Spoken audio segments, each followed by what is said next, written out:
নমস্কাৰ আজি দেশৰ লগতে ভাৰতৰ বিভিন্ন প্ৰান্তৰ পৰা কেইবাটাও গুৰুত্বপূৰ্ণ খবৰ যুগুত কৰা হৈছে তাৰে ভিতৰত প্ৰথমটো খবৰে হৈছে এটা বহুতেই বেছি গুৰুত্বপূৰ্ণ খবৰ এতিয়াৰে পৰা এজন পুৰুষৰ এগৰাকীয়ে পত্নী হ'ব লাগিব এগৰাকীতকৈ বেছি বিয়া পাতিব নোৱাৰিব এতিয়াৰে পৰা কোনো এজন পুৰুষে ৰাজ্যত আহি আছে কঠোৰ আইন দ্বিতীয় বিবাহ কৰালেই পৰিব আইনৰ দুখত কেৱল ইমানেই নহয় খাটিব লাগিব আপুনি 7 বছৰৰ কাৰাদণ্ড আহি থকা 25 নৱেম্বৰত বিধানসভাত উত্থাপন হ'ব বিধেয়ক আৰু এই বিধেয়কখন আইনত পৰিণত হ'লে দ্বিতীয় বিবাহ কৰোৱা সেই ব্যক্তিজন পৰিব ভয়ংকৰ বিপদত বহু বিবাহ ৰোধ আৰু মহিলাৰ সুৰক্ষাৰ বাবে শীঘ্ৰেই আহিব নতুন আইন বহু সময়ে পত্নী থকাৰ পিছতো একাংশ পুৰুষে পৰকীয়া প্ৰেমত লিপ্ত হৈ দ্বিতীয় বিবাহ কৰোৱাৰ দৰে ঘটনা প্ৰায় দেখিবলৈ পোৱা যায় আৰু তেনে পৰিপ্ৰেক্ষিতত প্ৰথম পত্নীগৰাকীয়ে মানসিক হাৰাশাস্তিৰ সন্মুখীন হ'বলগীয়া হয় যাৰ বাবে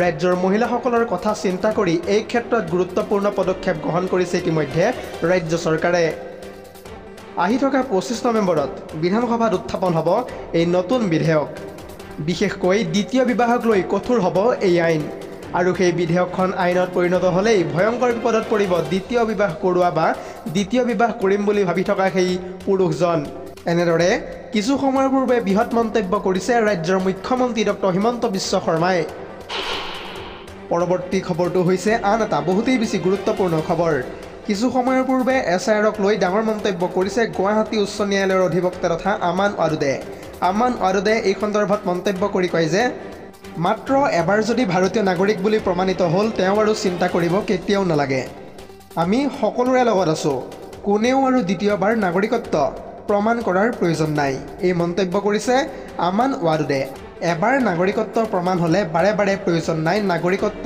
প্ৰমাণ কৰাৰ পেন কাৰ্ড আধাৰ কাৰ্ড ভোটাৰ কাৰ্ড আছে যদি তেওঁ সম্পূৰ্ণৰূপে ভাৰতীয় নাগৰিক কোনেও নথিপত্ৰক লৈ এতিয়াৰে পৰা ভয় কৰিব নালাগে আমি 2015ৰ পৰা 19লৈকে নাগৰিকত্ব প্ৰমাণ কৰিছোঁ অসমত এছআইআৰৰ প্ৰয়োজন একেবাৰে নাই এছআইআৰৰ জৰিয়তে দ্বিতীয়বাৰ নাগৰিকত্ব প্ৰমাণ কৰাৰো প্ৰয়োজন নাই জন্মৰ প্ৰমাণপত্ৰৰ বাবেও আতংকিত হোৱাৰ দৰকাৰ নাই এতিয়াৰে পৰা বৰ্তমানলৈ চৰকাৰে এছআইআৰৰ সন্দৰ্ভত কোনো ধৰণৰ জাননী জাৰি কৰা নাই এনেদৰে এতিয়া এছআইআৰৰ সন্দৰ্ভত গুৰুত্বপূৰ্ণ মন্তব্য কৰিছে গুৱাহাটী উচ্চ ন্যায়ালয়ৰ অধিবক্তা তথা আমান আৰুদে পৰৱৰ্তী খবৰটো হৈছে আন এটা জৰুৰী খবৰ পুৱাই মুখ্যমন্ত্ৰী ডক্টৰ হিমন্ত বিশ্ব শৰ্মাই জুবিন ক্ষেত্ৰক লৈ কেইবাটাও গুৰুত্বপূৰ্ণ মন্তব্য কৰিছে মুখ্যমন্ত্ৰীগৰাকীয়ে এই সন্দৰ্ভত মন্তব্য কৰি কয় যে জুবিন ক্ষেত্ৰত আইন ভংগ কৰিলেই নিজেই বিপদত পৰিব আৰক্ষীয়ে কাকো এতিয়াৰে পৰা বাধা নিদিয়ে যি মানুহেই আইন ভংগ কৰিব তেওঁলোকৰ বিৰুদ্ধে একশ্যন ল'ব আইনে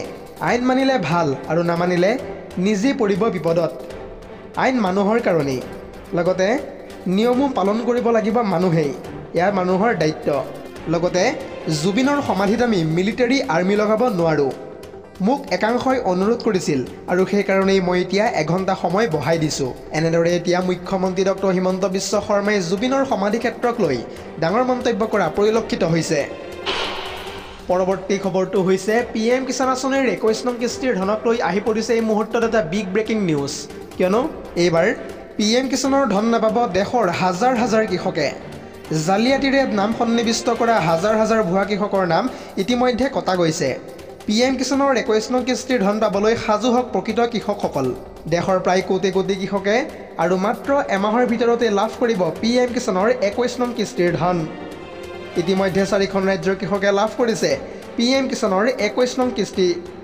যিকোনো মুহূৰ্তত PM কিষাণৰ ধন লাভ কৰিব ৰাজ্যৰ কৃষকসকলে নতুন নিয়মেৰে এইবাৰ দেশৰ কৃষকৰ একাউণ্টত জমা হ'বলৈ গৈ আছে 21 নং কিস্তিৰ ধন ইতিমধ্যে 4খন ৰাজ্যৰ ভিতৰত পাঞ্জাৱ হিমাচল প্ৰদেশ উত্তৰাখণ্ড আৰু জম্মু কাশ্মীৰত বিতৰণ কৰা হৈছে 21 নং কিস্তিৰ ধন শীঘ্ৰেই আন ৰাজ্যৰ কৃষকৰ একাউণ্টতো জমা হ'ব 21 নং কিস্তিৰ ধন আজিয়ে কৰি লওক আপুনি KYC আপডেট এটা বিগ ব্ৰেকিং নিউজ জনাই আছোঁ এই মুহূৰ্তত KYC আপডেট নকৰিলে লাভ নকৰিব আপুনি PM কিষাণৰ ধন দৰ্শকসকল আৰু বহুতো গুৰুত্বপূৰ্ণ খবৰ আছে যদিহে আপুনি এতিয়ালৈকে এই ভিডিঅ'টোত লাইক কৰা নাই তেন্তে এতিয়াই লাইক কৰি দিয়ক আৰু এনেধৰণৰ খবৰসমূহ প্ৰত্যেক দিনে পাই থাকিবৰ কাৰণে চেনেলটো ছাবস্ক্ৰাইব কৰি কাষতে থকা বেল আইকনটো প্ৰেছ কৰি ৰাখিবলৈ একেবাৰেই নাপাহৰিব পৰৱৰ্তী খবৰটো হৈছে আন এটা বহুতেই বেছি গুৰুত্বপূৰ্ণ খবৰ কিয়নো অসমত বিভিন্ন সময়ত চলি থকা উচ্ছেদ অভিযানক লৈ এইবাৰ সৰব হৈ পৰিছে বিশিষ্ট সমাজসেৱিকা তথা মেধা পাটকাৰ পুনৰ জনাইছোঁ অসমৰ উচ্ছেদ অভিযানৰ বিৰুদ্ধে সৰব হৈ পৰিছে বিশিষ্ট সমাজসেৱিকা তথা মেধা পাটকাৰ।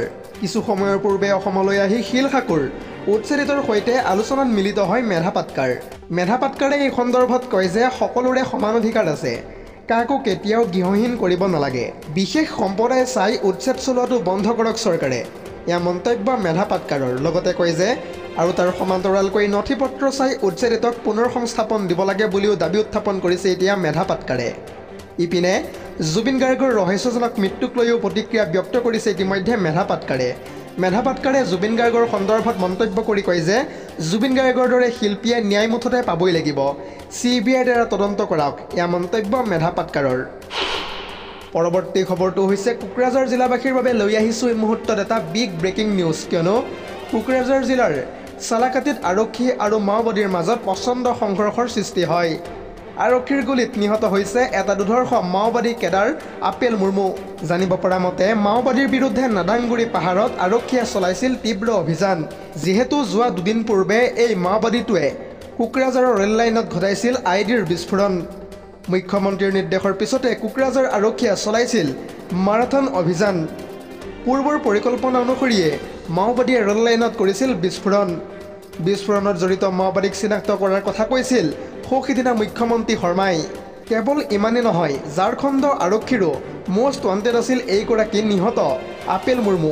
চালাকাটিৰ ৰেল লাইনত বিস্ফোৰণ কৰাৰ দৰে অনুৰূপ ঘটনা সংঘটিত কৰিছিল পূৰ্বেও ঝাৰখণ্ডত। আৰক্ষীয়ে শুক্ৰবাৰে নিশা সন্ধান পাইছিল দুৰ্ধৰ্ষ আপেল মুৰ্মুৰ, আৰু আৰক্ষীয়ে চলোৱা অভিযান কালত আপেল মুৰ্মুৱে চলাইছিল ধাৰাসাৰ গুলী। আৰক্ষীৰ গুলীৰে প্ৰত্যুত্তৰ দিয়াত গুৰুতৰভাৱে আহত হৈ পৰিছিল আপেল মুৰ্মু, আৰু আৰক্ষীৰ গুলীত আহত হোৱা মাওবাদীটো চিকিৎসালয়ত মৃত্যুবৰণ কৰে বুলি জানিব পৰা গৈছে। জানিব পৰা মতে ৰূপনাথ ব্ৰহ্ম অসামৰিক চিকিৎসালয়ত মৃত্যুবৰণ কৰিছে এই দুৰ্ধৰ্ষ মাওবাদীটোৱে। পৰৱৰ্তী খবৰটো হৈছে ভাৰতৰ বিৰুদ্ধে এইবাৰ ভয়ংকৰ পৰিকল্পনা কৰিছে বেইমান পাকিস্তানে। বাংলাদেশত গঢ় দিছে এইবাৰ বিশেষ ইছলামিক শক্তি। ইৰাণক অনুসৰণ কৰিয়েই বাংলাদেশৰ সৈতে মিলি ব্লু প্ৰিণ্ট ৰচিছে এইবাৰ ভাৰতৰ বিৰুদ্ধে পাকিস্তানে।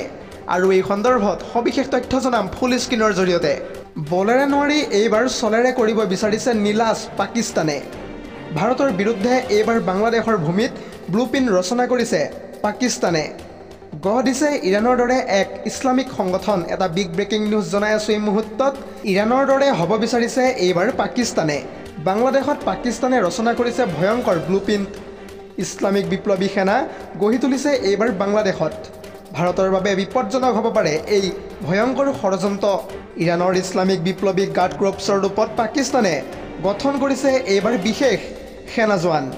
বাংলাদেশৰ ইছলামিক বিপ্লৱী সেনা গঢ় দিয়াৰ ৰণকৌশল অব্যাহত ৰাখিছে ইতিমধ্যে পাকিস্তানে। পাকিস্তানে এইবাৰ বাংলাদেশৰ জৰিয়তে ভাৰতৰ সীমা আৰু আভ্যন্তৰীণ অঞ্চলত অনুপ্ৰৱেশ কৰাৰ ষড়যন্ত্ৰ ৰচিছে। আৰু এই পৰিকল্পনাত যদি পাকিস্তান কেনেবাকৈ সফল হয় তেন্তে নিশ্চিন্তভাৱে ভয়ংকৰ প্ৰভাৱ পৰিব পাৰে ভাৰতৰ ওপৰত। ইৰাণে ইছলামিক ৰেভলিউচনাৰী গাৰ্ড ক্ৰপছৰ প্ৰতিষ্ঠা কৰিছিল 1979 চনৰ মে' মাহত। ইৰাণৰ পৰম্পৰাত সেনাৰ লগতে এটা অস্ত্ৰধাৰী শক্তি হৈ পৰিছে এই সেনা জোৱান, যাৰ প্ৰায় 90,000 সক্ৰিয় কৰ্মচাৰী আছে ইৰাণৰ সেই শক্তিৰ ভিতৰচৰাত। জানিব পৰা মতে অষ্ট্ৰেলিয়া, বাহৰেইন, কানাডা, চৌদি আৰবে ইতিমধ্যে নিষিদ্ধ ঘোষণা কৰি থৈছে IRGCক। কেৱল ইমানেই নহয়, ইকুৱেডৰ, পাৰাগুৱে, ছুইডেনৰ মতেও আয়োজক সংস্থা হৈ পৰিছে এতিয়া IRGC। IRGCৰ দৰেই এক শক্তিশালী সংগঠন গঢ় দিয়াৰ প্ৰচেষ্টা ইতিমধ্যে অব্যাহত ৰাখিছে পাকিস্তানে। যদি পাকিস্তানৰ এই পৰিকল্পনা সফল হয় তেন্তে চীন আৰু পাকিস্তান সীমান্তত অনুপ্ৰৱেশ বাঢ়িব। বিদেশী আক্ৰমণৰ সংকটৰ সন্মুখীন হ'ব পাৰে ইয়াৰ পৰিপ্ৰেক্ষিতত ভাৰতবৰ্ষ। বাংলাদেশত এই মুহূৰ্তত সেনাৰ সংখ্যা হৈছে প্ৰায় 1,60,000। আৰু তাৰে পৰিপ্ৰেক্ষিতত ইছলামিক ৰেভলিউচনাৰী আৰ্মীৰ প্ৰধান লক্ষ্য হৈছে সেনাৰ বৰ্তমান সংখ্যাতকৈ অধিক মানুহক প্ৰশিক্ষণ প্ৰদান কৰা। বাংলাদেশৰ ইউনুছ চৰকাৰে পাকিস্তানৰ বাবে নিজৰ সামুদ্ৰিক পথ ইতিমধ্যে খুলি দিছে। ইতিমধ্যে পাকিস্তানী গুপ্তচৰ সংস্থাই ISIয়ে বাংলাদেশত সম্পূৰ্ণভাৱে নিজৰ আধিপত্য স্থাপন কৰিছে। পাকিস্তানৰ পৰা বাংলাদেশক পৃথক কৰিবলৈ ভাৰতৰ ভূমিকাক লৈ ক্ষোভত পৰিছে এইবাৰ পাকিস্তান।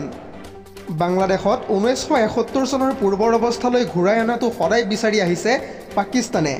ইয়াৰ উপৰিও শ্বেখ হাছিনাক আঁতৰোৱাৰ পিছৰে পৰা পাকিস্তানে বাংলাদেশত এই পৰিকল্পনা অবিৰতভাৱে কৰি আছে।